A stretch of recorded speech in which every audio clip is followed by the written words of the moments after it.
Hello everyone, welcome to education centre with Sunil. तो आज की क्लास में हम बात करेंगे बैक ईएमएफ के, ठीक है, मोटर के बैक ईएमएफ के व्यंजक के बारे में, उसका जो फॉर्मूला है, ठीक है, और बनता कैसे है उसके बारे में हम बात करते हैं। पिछली क्लास में हम लोगों ने बात किया था जो मोटर होती है उसके कंस्ट्रक्शन के बारे में, ठीक है, तो उसका पूरा कंस्ट्रक्शन हो गया है और आज हम बात कर लेते हैं बैक ईएमएफ के बारे में, ठीक है। बैक ईएमएफ, ठीक है। विरोधी, इसको हिंदी में क्या बोलते हैं? विरोधी विद्युत वाहक बल, ठीक है। इसे विरोधी नाम दिया गया है। क्यों दिया गया है? क्योंकि इसमें इनपुट क्या होता है? ईएमएफ ही होता है, ठीक है। इसमें इनपुट क्या होता है? ईएमएफ एक तरीके का वोल्टेज होता है जो कि इलेक्ट्रिकल है। भाई मोटर को आप क्या दोगे? इलेक्ट्रिकल इनपुट दोगे ना, चाहे 3 फेज या फिर सिंगल फेज, ठीक है। यहाँ पे इसके पोल्स होते हैं, ठीक है ना, मोटर के पोल्स होते हैं, ये फील्ड पोल्स जिसके नाम से जानते हो, फील्ड पोल, ठीक है। तो फील्ड पोल के कारण ये जो आर्मेचर है, आर्मेचर पे जो ईएमएफ पैदा होता है फील्ड पोल के फ्लक्स के कारण, फील्ड पोल के फ्लक्स के कारण जो ईएमएफ पैदा होता है आर्मेचर पे, ठीक है, उसे ही बोलते हैं क्या हम? Back EMF. क्या बोलते हैं?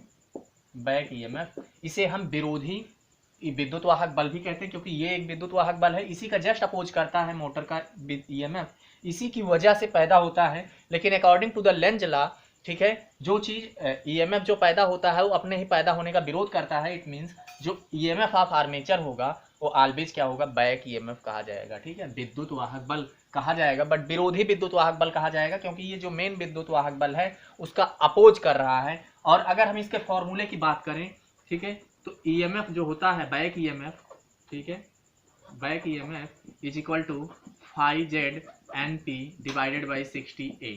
ये फॉर्मूला आपके दिमाग में होना चाहिए हमेशा, ठीक है, क्योंकि ये एक नंबर में सिर्फ फॉर्मूला पूछा जाता है आपके ऑब्जेक्टिव क्वेश्चंस में कि बैक ईएमएफ का formula E B is equal to होता क्या है। तो ईबी जान ही रहे हो आप, बैक ईएमएफ होता है, फाई आपका फ्लक्स है, ठीक है। इसका मात्रक क्या होता है बताओ जरा? वेबर। क्या होता है? वेबर। दूसरा जेड क्या है? Number of conductor. क्या है? नंबर ऑफ कंडक्टर मीन्स चालकों की संख्या, ठीक है, चालकों की संख्या। और यहीं पे एन क्या है? स्पीड है। क्या है? स्पीड है, ठीक है, स्पीड मीन्स चाल, ठीक है, मोटर की चाल, ठीक है। वो इसकी यूनिट क्या होती है? आरपीएम। क्या होती है? Radian per minute. दूसरा P, number of poles, number of poles, पोलों की संख्या, ठीक है ना, क्या होता है? पोलों की संख्या। जैसे इस जो डायग्राम हमने बनाया इसमें कितने पोल्स हैं? एक पोल ये और दूसरा ये। कितने पोल है दोस्तों? 2 पोल है, ठीक है, 2 पोल की मोटर है ये, ठीक है। और क्या है? ए क्या है? Number of parallel path, number of parallel path, समांतर पथों की संख्या। क्या है? समांतर पथों की संख्या। बताओ यहां तक कोई डाउट है क्या? ठीक है, समांतर पथों की संख्या, ठीक है। तो समांतर पथों की संख्या हमेशा या तो 2 होगी या तो ए बराबर पी होगी, ठीक है। अगर वो वाइंडिंग लैप वाइंडिंग है, जो रोटर में वाइंडिंग की गई है आर्मेचर पे, वो लैप वाइंडिंग होगी, ठीक है, तो हमेशा क्या होगा? जो पैरेलल पाथ होंगे वो कितने होंगे? नंबर ऑफ पोल्स के बराबर होंगे। लेकिन अगर वहीं पे वेव वाइंडिंग की गई है, कैसी वाइंडिंग? वेव वाइंडिंग की गई है आर्मेचर पे, तो हमेशा पैरेलल पाथों की संख्या कितनी होगी दोस्तों? 2 होगी। इतनी बात आपको क्लियर हो गई होगी, ठीक है। तो अब थोड़ा और आगे बढ़ते हैं और बात करते हैं जो ईएमएफ और स्पीड का रिलेशन है वो कैसे है। तो एक मोटर हम बनाते हैं, ठीक है, सर्किट डायग्राम इसका देखते हैं मोटर का, ठीक है। ये क्या है? मोटर है, ठीक है। अब यहाँ से एक आपका आर्मेचर रेजिस्टेंस है RA और यहाँ से हमने इसको इनपुट दिया B, ठीक है। अब की बार करंट बाहर से अंदर की तरफ आई क्योंकि मोटर को करंट चाहिए और ये इलेक्ट्रिकल इनपुट हम दे रहे हैं। इतनी बात जरा समझो, ध्यान से समझो, ठीक है।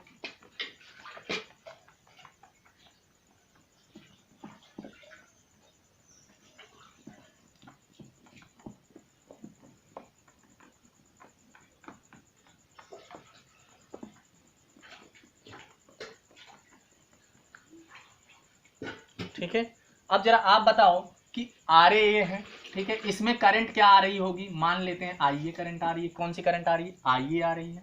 तो जरा इसमें केवीएल लगाओ, यहाँ से यहाँ तक मोटर में कौन सा ईएमएफ होगा, बैक ईएमएफ होगा ईबी, ठीक है। ये माइनस से प्लस, ये भी प्लस से माइनस। करंट जब इंटर करती है रेजिस्टेंस में, प्रतिरोध में, तो हमेशा साइन पहले वाले में प्लस, आगे माइनस दिया जाता है, ठीक है। और यहाँ पे ये जो ईएमएफ पैदा हो रही है इसी का जस्ट अपोज कर रही है, तो इसी का सेम साइन इधर लगाएंगे, ठीक है, माइनस से प्लस। अब चाहे जहाँ से केवीएल लगा लो, इधर से मान लो हम केवीएल लगा लेते हैं एक जगह से, तो पहला साइन मतलब यहाँ से देखो तो ये पूरा है, पहला साइन ये है, दूसरा ये है, तो चाहे पहला वाला साइन सब कर लो, चाहे दूसरा वाला साइन लो। अगर पहला वाला साइन लेते हो तो माइनस बी, ठीक है, इसमें से पहला वाला साइन लिया तो इस साइड से भी पहला वाला साइन क्या लोगे, प्लस। वोल्टेज बनाओ इसको आई ए आर ए, इसका वोल्टेज क्या है वी ए बराबर आई ए आर ए, क्योंकि अगर वोल्टेज में घटाओगे तो वोल्टेज ही घटाओगे ना भाई, रेजिस्टेंस डायरेक्ट नहीं घटा सकते ना, तो इसीलिए इसको वोल्टेज बनाओ। इसमें आई ए करंट जा रही है, रेजिस्टेंस आ रही है, तो मल्टीप्लाई कर दोगे तो वोल्टेज बन जाएगा, ठीक है, इसका पूरा वोल्टेज निकल के आ जाएगा, ठीक है, आई ए आर ए, ठीक है। पहला साइन लिया, इसका भी पहला साइन लिया, तो इसका भी पहला ही साइन लेना पड़ेगा आपको। और इसका पहला साइन क्या है, ये भी वोल्टेज ही है ना भाई, ईबी क्या है, ईएमएफ, बैक ईएमएफ वोल्टेज है। अब इसमें से एक दो तीनों चीजें खत्म हो गई और कुछ बचा क्या, नहीं बचा, इज इक्वल टू क्या होगा, हमेशा zero according to the KVL, ठीक है। अप्लाई किया हमने क्या, अप्लाइंग केवीएल, केवीएल लगाने पर, ठीक है। तो केवीएल लगाना आपको समझ में आ गया, कैसे लगाएंगे, बिल्कुल सही है, ठीक है। अब एक साइन बी आपको उधर माइनस में दिख रहा है, बाकी प्लस में, तो आपको निकालना क्या है, बस ईबी निकालना है हमें। ईबी जब निकालना होगा तो ईबी इधर ही रखेंगे, बाकी उधर लेके जाएंगे, तो ये माइनस से प्लस हो जाएगा वी, और ये प्लस से माइनस हो जाएगा माइनस आई ए आर ए। यहाँ तक बताओ कोई तकलीफ है क्या, पहली इक्वेशन ये मिल गई। और दूसरी अगर आप जानते हो तो इससे पहले हमने बताया था 5Z NP/60 है, बताओ कोई तकलीफ है क्या। अब दोनों ही तो ईबी ही हैं, जब ईबी है लेफ्ट साइड तो राइट साइड भी बराबर होंगे कि नहीं होंगे, बताओ जोर से बताओ, देख के बताओ, इधर होना चाहिए कि नहीं होना चाहिए, इन दोनों को राइट वाले बराबर होने चाहिए कि नहीं होने चाहिए, ठीक है, बराबर होने चाहिए। तो जब आप बराबर करोगे यहाँ पे तो आपको क्या मिलेगा, 5ZNP बराबर B minus I A R A. तो एक ये इक्वेशन मिल जाएगी, अपान 60 ये भी लिख लो, ठीक है। तो इतनी बात क्लियर हो गई होगी। ये भी एक फॉर्मूला है, इसको भी ध्यान में रखना। लेकिन एक चीज और जानते हो आप, वी नो दैट जो ईबी होता है, वो देखो यहाँ से, यहीं से सॉल्व कर लो। ये अगर हम प्रोपोर्शनैलिटी की बात कर लें तो फाई कांस्टेंट नहीं है, एन जेड जो नंबर ऑफ कंडक्टर है तो फिक्स ही होगा, उसको हटा दो आप। स्पीड भी कांस्टेंट नहीं रहती है, मतलब वैरी करती रहती है। नंबर ऑफ पोल्स ये फिक्स है, स्पीड फिक्स नहीं है, जेड फिक्स नहीं है। जेड को, पी को और ए को और नंबर्स को ये सब हटा दो तो आपके पास क्या बचेगा, phi N P, sorry phi N, ठीक है। जब आप फाई एन पाओगे तो यहीं पे अगर इसकी जगह पे हम क्या लिख देते हैं, फाई एन, और यहाँ पे इक्वल टू हटा के क्या लिख देंगे दोस्तों, प्रोपोर्शनल। क्योंकि प्रोपोर्शनल का मतलब होता है जो चीज़ें फिक्स है उसका कोई मतलब नहीं है, उसको आप हटा सकते हो, ठीक है। और समानुपाती या अनुक्रमानुपाती का साइन लगा सकते हो आराम से। तो जैसे यहाँ पे लगाओगे तो यहाँ पे क्या लगाओगे, ईबी की जगह, ये ईबी की जगह है, इसकी जगह पे जितने कांस्टेंट है उसको हटा दिया हमने, तो क्या लिख दिया, phi N proportional to B minus I A R A. बताओ यहाँ तक कोई तकलीफ है क्या, यहाँ कोई तकलीफ है। अगर आपको स्पीड निकालना है तो N is equal to B minus I A R A divided by क्या कर दोगे, फाई, ठीक है। तो इसको मैं ऊपर लिख देता हूँ, मुझे लग रहा है आपको दिखाई नहीं दे रहा होगा वहाँ पे, तो ज़रा ध्यान से देखना। मैंने क्या लिखा है कि n is equal to B minus I A R A divided by क्या, फाई, और ये इक्वल टू नहीं है, ये प्रोपोर्शनल है। तो ये आप ध्यान में रखना। इसका मतलब ये होता है दोस्तों कि फ्लक्स के बढ़ने के साथ स्पीड कम हो जाएगी। फ्लक्स अगर बढ़ेगा तो स्पीड कम होगी, क्योंकि ये उल्टा रिलेशन है। दूसरा रिलेशन ये भी है कि अगर करंट बढ़ेगी, अगर आई ए बढ़ेगा तब भी स्पीड कम हो जाएगी। क्यों हो जाएगी, क्योंकि अगर आई ए ज़्यादा हो गया, मान लो पहले 10 था 20 हो गया, तो आर ए के साथ मल्टीप्लाई करने के बाद ये वोल्टेज ज़्यादा हो जाएगा, और ये जब वोल्टेज ज़्यादा हो जाएगा तो बी में से ज़्यादा घटाएंगे तो अब कम आएगा ना, तो इसीलिए स्पीड की वैल्यू क्या हो जाएगी, कम हो जाएगी। मतलब साइन भी देख लो, यहाँ पे प्लस है यहाँ पे माइनस है, तो उल्टा काम करना है, ठीक है। अगर ये बढ़ेगा तो ये घटेगा। ऐसे ही फ्लक्स ऊपर नीचे है, फ्लक्स और स्पीड आपस में क्या है, ऊपर नीचे है, तो जब ऊपर नीचे हो तो ये बढ़ेगा, फ्लक्स बढ़ेगा तो स्पीड कम होगी, और अगर फ्लक्स घटेगा तो स्पीड क्या होगी, बढ़ेगी। ये भी बात ध्यान में रखना। ऐसे ही सिमिलरली अगर करंट आपकी घटेगी तभी स्पीड बढ़ेगी, ठीक है, तभी स्पीड बढ़ेगी। तो ये इतना सारा रिलेशन, और सबसे ज़्यादा इंपॉर्टेंट है ये वाला रिलेशन आपको ध्यान में रखना है। अब हम बात करते हैं टॉर्क की, ठीक है। जो मोटर में टॉर्क पैदा होती है, टॉर्क बनती है, उसका फॉर्मूला क्या है, जो सबसे ज़्यादा इंपॉर्टेंट है वही पूछा जाता है, बाकी उसमें और कुछ नहीं पूछा जाएगा आपसे। तो टॉर्क जो होता है इधर ही देख लेते हैं, टॉर्क, ठीक है। टॉर्क को टी से डिनोट करते हैं पहली चीज़। अब P बराबर ए बी इंटू आई ए होता है, ठीक है। जो पावर होता है मोटर में, ठीक है, वो क्या होता है भाई, B इंटू आई होता है ना, पावर बराबर B इंटू आई। अब V की जगह हम यहाँ पे ई बी लिख रहे हैं और I की जगह आई ए लिख रहे हैं, तो आपका क्या आ जाएगा, ई बी आई ए, ठीक है। और दूसरी चीज़ क्या होता है, P बराबर T इंटू ओमेगा भी होता है, ठीक है, T इंटू ओमेगा। और ओमेगा की जगह अगर आपसे पूछा जाए क्या है, तो ओमेगा बराबर होता है 2πn/60, 2πn/60, ठीक है। और P क्या है, पावर है, और ये क्या है, टॉर्क है। ये पावर और टॉर्क के बीच में रिलेशन बनता है कि भाई पावर बराबर टॉर्क इंटू ओमेगा, या फिर प्रोपोर्शनल अगर देखें तो पावर प्रोपोर्शनल टू टॉर्क। अगर टॉर्क ज़्यादा होगी तभी पावर ज़्यादा होगी, या फिर पावर ज़्यादा होगी तब टॉर्क ज़्यादा होगी, पावर कम होगी तो टॉर्क कम होगी, ठीक है। तो कहने का मतलब ये है कि ये आपको एग्जैक्ट फॉर्मूला ये याद रखना, प्रोपोर्शनैलिटी के लिए ये ध्यान में रखना है, और P बराबर ई बी इंटू आई ये ध्यान में रखना है। अगर हम P बराबर इक्वल करें, अगर हम P को इक्वल करें तो किसके इक्वल होगा, आपका E B I A is equal to T into omega, ठीक है भाई। इसका लेफ्ट लेफ्ट बराबर है ना, तो राइट भी बराबर होगा, तो ई बी इंटू आई ए बराबर क्या, टी इंटू ओमेगा। अगर आपको टॉर्क पूछा जाए तो E B I A divided by omega, है ना। अगर आपसे टॉर्क प्रोपोर्शनलिटी में पूछा जाए तो ई बी आई ए, ठीक है। और ई बी की जगह, अगर ई बी की जगह देखा जाए तो क्या लिख सकते हो आप, ठीक है, आई, आप प्रोपोर्शनल देख लो तो ई बी आपका, अगर प्रोपोर्शनल आप देखते हो तो ई बी जो होता है वो भी आई ए के प्रोपोर्शनल होता है। तो यहाँ पे अगर हम ई बी की जगह आई ए लिख दें तो ये आई ए स्क्वायर हो जाएगा, ठीक है। इतनी बात आपको समझ में आ गई होगी। तो ये एक फॉर्मूला है, ये एक इक्वेशंस है जो कि पूछी जा सकती है आपसे, ये याद रखना है, ठीक है। बाकी ये याद रखना, ये सब सारी चीज़ें, पूरा इक्वेशंस आपको ध्यान में रखना है। और दूसरी चीज़ हमेशा ध्यान में रखना, मात्रक जो होता है ये भी पूछा जाता है। तो जो टॉर्क का मात्रक होता है, जरा आप बताओ क्या होना चाहिए, ठीक है। टॉर्क का जो मात्रक होता है न्यूटन मीटर होता है, क्या होता है, न्यूटन मीटर होता है, ठीक। और दूसरी चीज़ अगर यहाँ से देखा जाए तो पावर का यूनिट वाट होता है, और आई ए का एम्पियर, और इसका वोल्ट। और यहाँ पे देखा जाए तो पावर का, ठीक है, क्या होता है, वाट, और इसका रेडियन। तो वाट पर रेडियन ना कह के आप सीधा सीधा क्या कहोगे, टॉर्क का यूनिट क्या होता है, न्यूटन मीटर। बहुत ज़्यादा इंपॉर्टेंट है ये भी आपको ध्यान में रखना है। तो टॉर्क की यूनिट ध्यान में रखनी है, और टॉर्क का फॉर्मूला, टॉर्क एग्जैक्टली एक तरीके का पावर ही है जो कि मोटर के सैफ्ट पे चलता है, सैफ्ट पे होता है। जब मोटर घूमती है तो कितनी ताकत ले सकती है, वही उसका टॉर्क है, ठीक है। तो ज़्यादा ईएमएफ दोगे उसको तो ज़्यादा ताकत मिलेगी, मोटर भाई बड़ी होगी, ठीक है। छोटा सा थोड़ा ईएमएफ दोगे तो उसी के हिसाब से उसकी टॉर्क होगी ना। तो टॉर्क मतलब ही है जो सैफ्ट है उसके, उस पर पावर कितनी है, उस पर ताकत कितनी है, कितना लोड ले सकती है, वही उसका टॉर्क कहलाती है। तो टॉर्क के लिए फॉर्मूला ये ध्यान में रखना। बाकी टॉर्क को फिजिकली आप मोटर को रिलेट करके समझो कि जो पुली नाचती है, जो मोटर में जो पुली घूमती है, उस पर कितना बल लग रहा है, उस कितने तेज से कितनी चीज़ों को खींच सकती है, वही उसका जो पावर होता है, जो शक्ति होती है उसकी, उसी को एक तरीके से क्या कहते हैं हम, टॉर्क कहते हैं, ठीक है।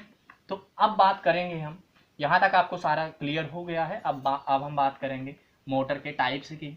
तो जैसे कि आपको डीसी जनरेटर के टाइप्स में बताया गया था कि डीसी जनरेटर आपका कितने टाइप्स का होता है, 3 तरीके का होता है, ठीक है। कौन कौन सा? सीरीज, शंट और कंपाउंड। सिमिलरली मोटर और जनरेटर में ज़्यादा कुछ फर्क नहीं आता है, सेम ही रहता है, हर चीज़ें उसकी कॉमन ही हैं।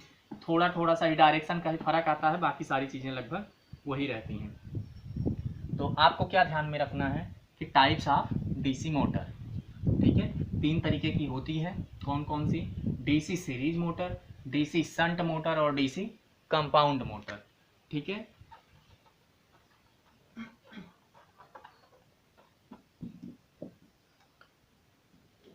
ठीक है, तो टाइप्स ऑफ डीसी मोटर में हम सीधे सीधे 3 टाइप लिख रहे हैं। कौन कौन सा दोस्तों? DC series motor, DC shunt motor और डीसी कंपाउंड मोटर। तो पिछली बार की तरह ही जो कंपाउंड है वो सीरीज और शंट का मिक्सिंग रूप है, ठीक है। सीरीज और शंट का दोनों प्रॉपर्टी मिला के दोनों वाइंडिंग जब लगी होंगी, सीरीज वाइंडिंग और शंट वाइंडिंग एक ही मोटर में, तो ऐसी मोटर को हम कंपाउंड मोटर के नाम से जानते हैं। कंपाउंड मोटर भी आपकी 2 प्रकार की बताई गई थी, एक तो क्यूमुलेटिव, ठीक है, और दूसरा क्या? डिफरेंशियल।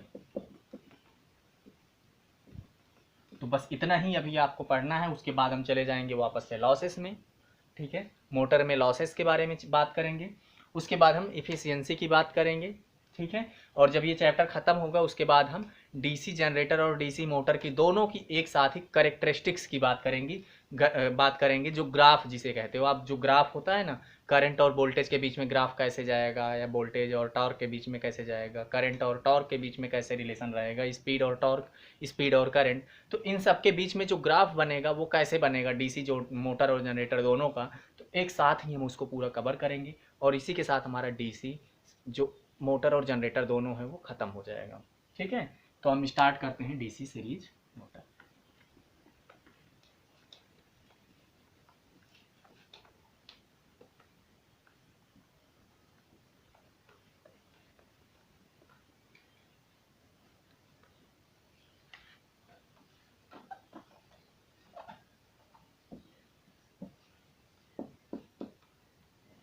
डीसी सीरीज मोटर में क्या होता है, बिल्कुल इजी सा डायग्राम है।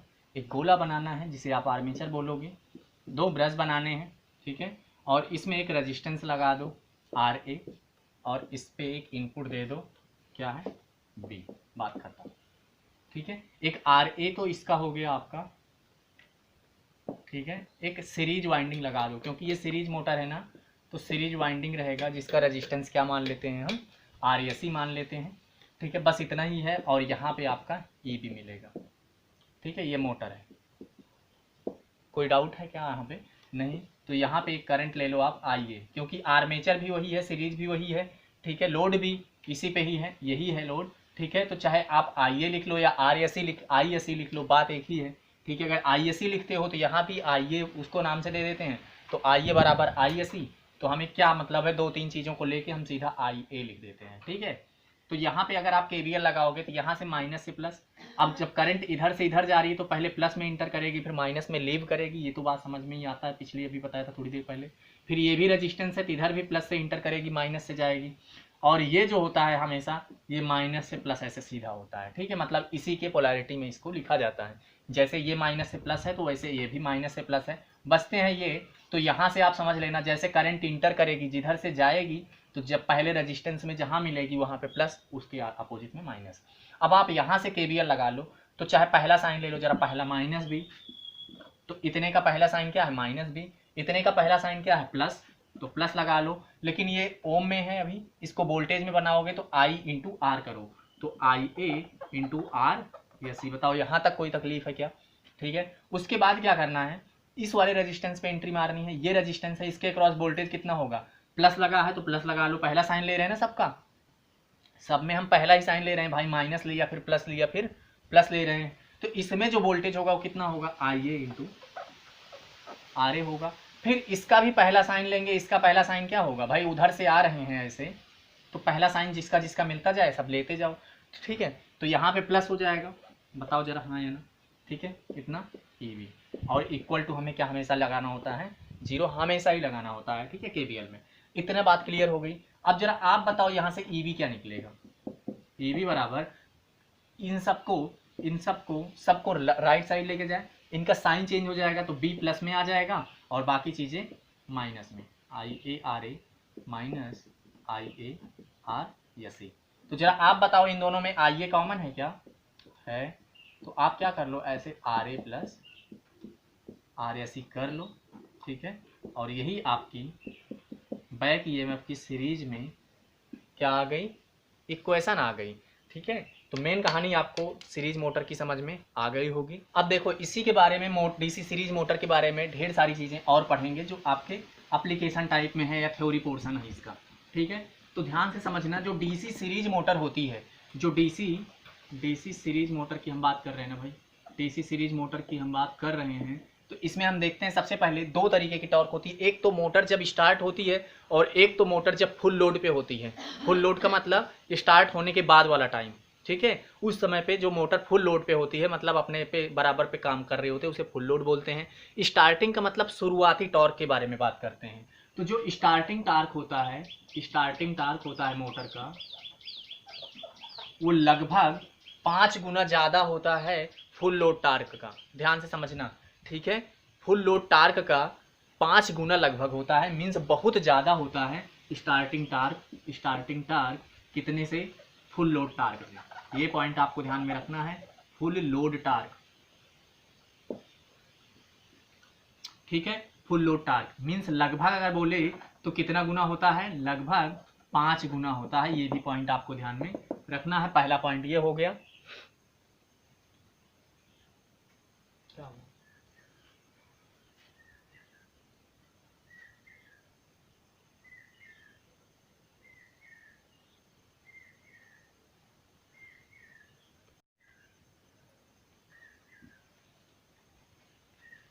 और एक बात करते हैं, इसमें स्टार्टिंग टार्क लगभग आपका फुल लोड से 5 गुना ज़्यादा होता है। दूसरी चीज़, इसका उपयोग कहाँ कहाँ पे किया जाता है, ये पॉइंट भी इंपॉर्टेंट है। तो क्रेन में, ठीक है, क्रेन में जो रेल का इंजन होता है उसमें भी DC सीरीज मोटर ही लगी होती है, रेल इंजन में, ठीक है। एग्जाम्पल लिख लो, ट्रैक्शन, ठीक है। तो ऐसी जगह पे ही क्या होता है, DC सीरीज मोटर लगाया जाता है। स्टार्टिंग टार्क बहुत ज़्यादा होता है, ठीक है। कभी भी नो लोड पे DC सीरीज मोटर को नहीं चलाते हैं, ठीक है, ध्यान में रखना। कभी भी नो लोड पे DC सीरीज मोटर को नहीं चलाते हैं, क्योंकि शुरुआती करंट जो होता है, IA जो होता है, बहुत ज़्यादा होता है शुरुआत में, ठीक है। शुरुआत में करंट बहुत ज़्यादा होता है, ठीक है। शुरुआत में IA बहुत ज़्यादा होता है, इसीलिए कभी भी नो लोड पे, बिना लोड पे सीरीज मोटर को चलाते ही नहीं है। नो लोड पर नहीं चलाते इसको, नहीं तो पूरा मारेगा, ध्वस्त कर देगा, ठीक है। इतना भी पॉइंट आपको ध्यान में रखना है कि सीरीज और कभी भी नो लोड पर नहीं चलाते हैं। बाय डिफ़ॉल्ट कभी भी फील्ड वाइंडिंग अगर ओपन हो गई, अगर ये फील्ड वाइंडिंग कभी ओपन हो गई कि इसमें करंट ही नहीं आएगी, तो मोटर काम करना बंद कर देगी। ये भी बात आपको ध्यान में रखना है, ठीक है। बिना लोड के कभी भी मोटर को नहीं चलाएंगे, ये भी पॉइंट बहुत ज़्यादा इंपॉर्टेंट है, ठीक है। तो आई होप आज की क्लास आपको अच्छी लगी होगी, ठीक है। तो मिलते हैं नेक्स्ट क्लास में शंट और कंपाउंड मोटर के साथ में, ठीक है। तब तक के लिए थैंक यू सो मच। अगर चैनल पर नए हैं तो ज़रूर सब्सक्राइब कर लीजिएगा, ठीक है। और UP PCL या UP RVNL का जो क्रैश कोर्स आपका चल रहा है, ये एग्ज़ाम होने से पहले कंप्लीट होएगा और ढेर सारे क्वेश्चंस भी हमने कराने हैं इस पर, ठीक है। तो थैंक यू सो मच देखने के लिए, मिलते हैं नेक्स्ट क्लास में।